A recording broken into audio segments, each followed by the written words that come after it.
नमस्कार प्रिय मित्रों, मैं ज्योतिषकार कमल आप सबका हार्दिक अभिनंदन करता हूं आपके अपने इस प्यारे यूट्यूब चैनल एस्ट्रो कमल में। दोस्तों, आज मैं गायत्री माता के एक उपासक हैं जिन्होंने मुझे एक इतनी सुंदर बात बताई। वो बात शेयर किए बिना मैं रह नहीं सकता। मुझे बड़ा अच्छा लगेगा, आपको कितना अच्छा लगेगा आप जाने, लेकिन मुझे तो अच्छा लगेगा उसको शेयर करके। वो जो कहानी उन्होंने सुनाई, वो कहानी मैं आज आपको सुनाना चाहता हूँ। ये दो शक्तियों का टकराव हुआ है, गायत्री माता का, गायत्री मंत्र की शक्तियों का और प्रेतों की शक्ति है उसका। दोनों का इतना जबरदस्त टकराव हुआ। वो टकराव मैं आज आपको बताना चाहता हूँ, क्या उस घटना में हुआ, किस प्रकार से वो घटना एक महत्वपूर्ण घटना बन गई, क्या हुआ, उसे जरा ध्यान से सुनिए। मेरे मित्र भी हैं, मेरे दोस्त भी हैं, तंत्र के अच्छे जानकार हैं, गायत्री माता के अच्छे उपासक हैं। नाम है राजेश जी मुदगल। मैं कई वीडियो उनके नाम से दे चुका हूं। उन्होंने मुझे बहुत सारी चीज़ें बताई है तंत्र में, और तंत्र में काफ़ी मेरा साथ भी दिया है, और मैंने उनके नाम से बहुत सारे वीडियो अपलोड भी किए हैं। और उन्होंने मुझे एक घटना बताई थी। वो घटना आज मैं एज इट इज आपके सामने रखता हूँ। सुनील जी शर्मा करके एक अकाउंटेंट, वो क्या बोलते हैं, वो क्लर्क एलडीसी थे।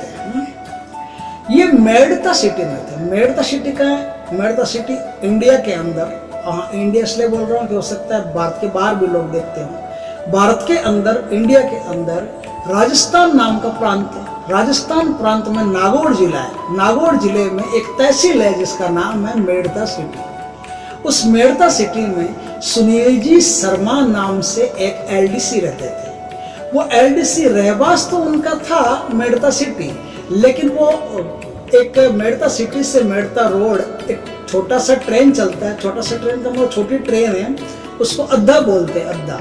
वो छोटी ट्रेन मेड़ता सिटी से मेड़ता रोड के लिए ये बस खाली, और कहीं नहीं जाती। उसी ट्रेन में वो आते हैं जाते हैं, क्योंकि मेड़ता रोड उनकी पोस्टिंग है। मेड़ता रोड उनकी पोस्टिंग है, वहाँ कुछ काम करते हैं, आते हैं जाते हैं, रोज का उनका आना जाना है।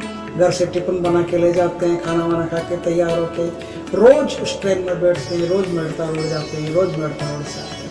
लेकिन ये तो एक बात है।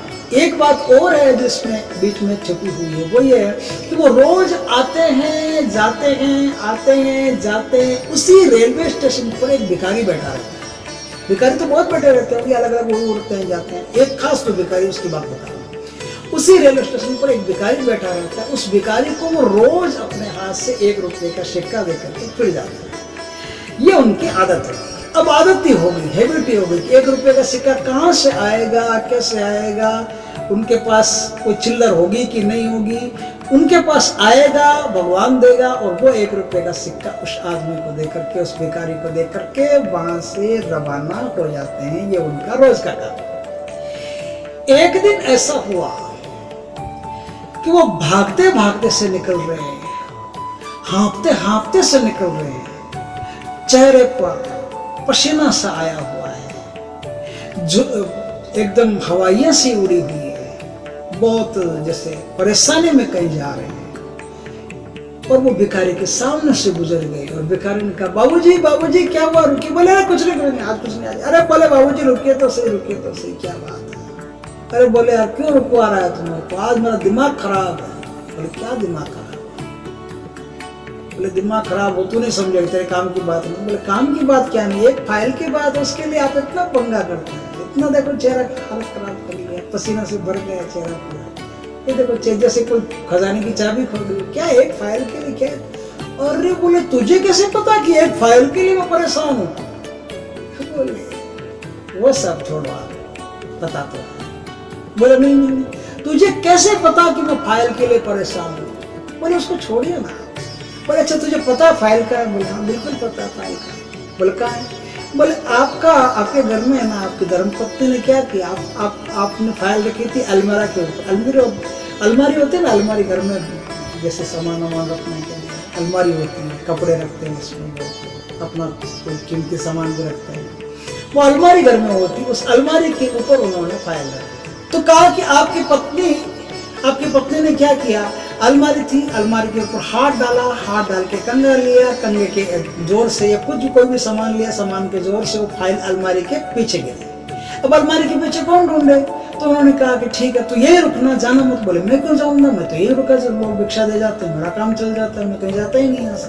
बोले फिर तुम, हाँ तो ये रुकना, मैं वापस आ रहा हूँ। बोला आ जाना, आराम से आ जाना, कोई दिक्कत नहीं।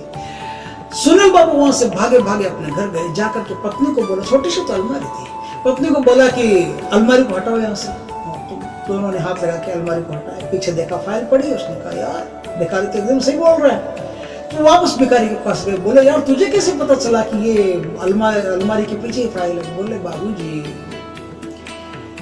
यहाँ बैठ के भीख मांगना एक अलग बात है, लेकिन इसका मतलब यह नहीं है कि एक भिखारी साधना नहीं कर सकता। मैंने भी अपने जीवन में साधना की, आपने भी अपने जीवन में साधना की, हमने अपने जीवन में बहुत साधना की, भूतों प्रेतों की। हमको पता रहता है, प्रेत सिद्धि है हमारे पास, हमको पता रहता है क्या चीज कहाँ है, कैसे।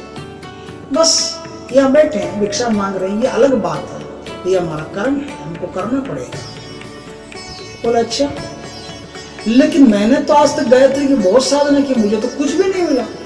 बोले कुछ भी नहीं मिला? वो तो आप जाने बाबूजी क्या मिला क्या नहीं मिला, नौकरी कर रहे हो बढ़िया, धर्मपत्नी और क्या चाहिए। बोले धर्मपत्नी नौकरी से क्या होता है, तुम यहाँ बैठ के इतना कुछ बता देते हो, हमें तो कुछ भी नहीं पता चलता। हमने तो आज तक गायत्री की इतनी तपस्या की, इतनी साधना की, कुछ भी हासिल नहीं किया। बोले भाई उसमें तो मैं क्या बोलूँ, आप जो भी उचित लगे आपको, आपने क्या पाया क्या नहीं पाया, हिसाब तो आपके पास है, ये गणित मेरे पास थोड़ी। बोले नहीं नहीं, वो गणित तेरे पास है या नहीं है, तो दूसरा काम करो। बोले क्या काम करो? बोले तुम मेरे को ये तेरी विद्या सिखा। बोले बाबू साहब ये विद्या अलग है, आपकी विद्या अलग है। आपकी विद्या सात्विक विद्या है, एकदम बड़ी उच्च क्वालिटी की विद्या है। हमारी विद्या तो तामसिक विद्या है, वाममार्गी विद्या है, ये तो भूतों प्रेतों की विद्या है। कहाँ आप इतने समझदार पढ़े लिखे इंटेलिजेंट आदमी, भगवान का भजन करने वाले भूतों प्रेतों में। बोले छोड़ो तुम बाकी बात, मुझे तो तुम ये विद्या सिखाओ, वो बात करो। अब सुनील बाबू ने इतना जिद किया कि पूछो मत। उन्होंने कहा नहीं नहीं, सीखूंगा मैं तुमसे, और सिखाना तुमको पड़ेगा।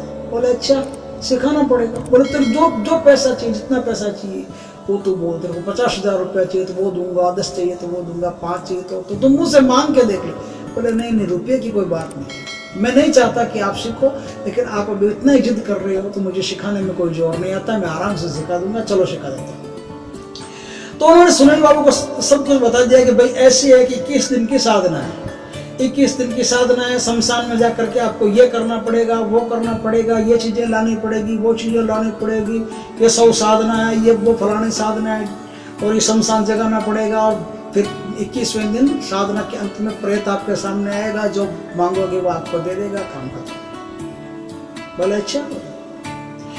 सुनील बाबू ने काम धंधा नौकरी वोकरी सब एक बार के लिए पोस्टपोन करके और एक साधना करने शुरू कर दी। ये साधना करने शुरू कर दी, दिन बीतते गए बीतते गए बीतते गए बीतते गए। 18 आया, 19 आया, आखिर 21 आ गया, 20 भी आए बीच में, आखिर 21 आ गया। 21वां दिन आया, पूजा पाठ हो रही थी, अपना काम चल रहा था, तो गिड़गिड़ाहट की आवाज आई।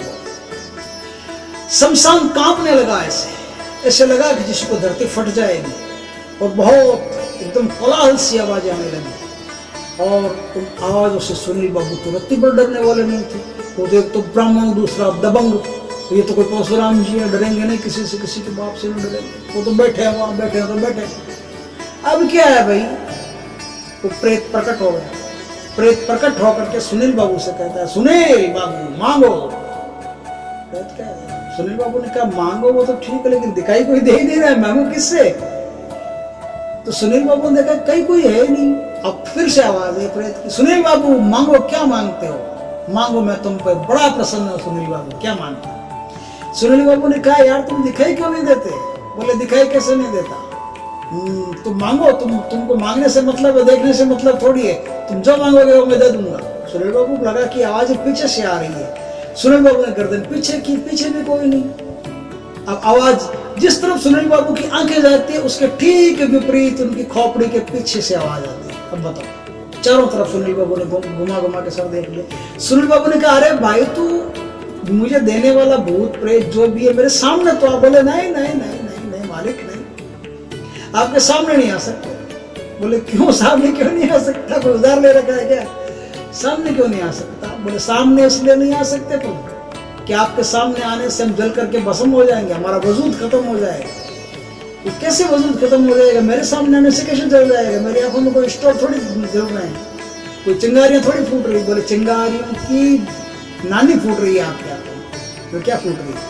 बोले आपकी आंखों में ऐसी समता पैदा हो गई है गायत्री मंत्र का जाप करके कि यदि हम आपके सामने आ जाएं तो भस्म हो जाए, हम आपके सामने आ जाएं तो जलकर राख हो जाए, हम आपके सामने आ जाएंगे तो हमारा वजूद मिट जाएगा। इसलिए हम आपके सामने नहीं आ सकते। आप गायत्री मंत्र का जाप करते हो, आंखों में इतनी तेजस्विता आपके भर गई है मालिक कि हम आपके सामने नहीं आ सकते। आपको जो कुछ भी मांगना होगा दूर से ही मांगना होगा, आप यहीं से कुछ मांगो, हम यहीं से आपको दे सकते हैं। तो सुनील बाबू ने कहा अच्छा मेरी आंखों में गायत्री मंत्र का इतना तेज है कि तू ठहर नहीं सकता मेरी आंखों के सामने? बोले नहीं ठहर सकते, ये तेज है आपकी आंखों में। तो सुनील बाबू ने कहा कि इतना तेज जब मेरी आंखों में गायत्री माता की कृपा से है तो मैं तो यूं ही बावला टाइप फिर रहा हूँ, मुझे तो पता ही नहीं चला कि मेरे साथ आज तक कुछ हुआ है कि नहीं हुआ। मैंने तो सोचा कि गायत्री मंत्र से कुछ होता ही नहीं, हम इतने साल हो गए जपते। ये आज तू बता रहा है मेरे को कि मेरी आंखों में गायत्री का इतना तेज भर गया है कि तेरे जैसा बड़ा प्रेत है, प्रेतों का सम्राट है, वो भी मेरे सामने टिक नहीं पा रहा है, ठहर नहीं पा रहा है। इसका मतलब काफी दम पैदा हो गया, बड़ी आध्यात्मिकता पैदा हो गई। बोले हाँ सुनील बाबू, अब आप चाहो तो मांग सकते हो, नहीं चाहो तो मैं जाऊं। बोले हाँ तुम जाओ, अब तुम्हारी कोई जरूरत नहीं। जो मेरी आंखों के सामने ठहर नहीं सकता मुझे देगा क्या और उससे मैं लेकर करूंगा भी क्या? जब गायत्री का इतना प्रभाव मेरे साथ है, गायत्री माता का, तब मुझे किसी और प्रभाव की आवश्यकता नहीं। सुनील बाबू शमशान से बड़े प्रसन्न चित्त मुद्रा से हंसते गाते बड़े मस्त अलमस्त होकर अपने घर आए और बड़ी प्रसन्नता से अपनी बीवी को, अपनी धर्मपत्नी को ये बातें बताई। ये बातें उन्होंने स्टाफ को भी बताई और घूमती ये बात राजेश जी के द्वारा हमारे पास भी आ गई। अब ये आपके पास भी आ गई है। वीडियो अच्छा लगा हो तो लाइक करें, शेयर करें, कमेंट करें और यदि पहली बार हमारे चैनल पर आए हैं तो चैनल को सब्सक्राइब करें, पास में जो बेल आइकन का बटन है वो दबा दें ताकि हमारे ज्ञानवर्धक जानकारी पूर्ण वीडियो सबसे पहले आपके पास आ सके। जय श्री कृष्ण दोस्तों, जय गायत्री माता।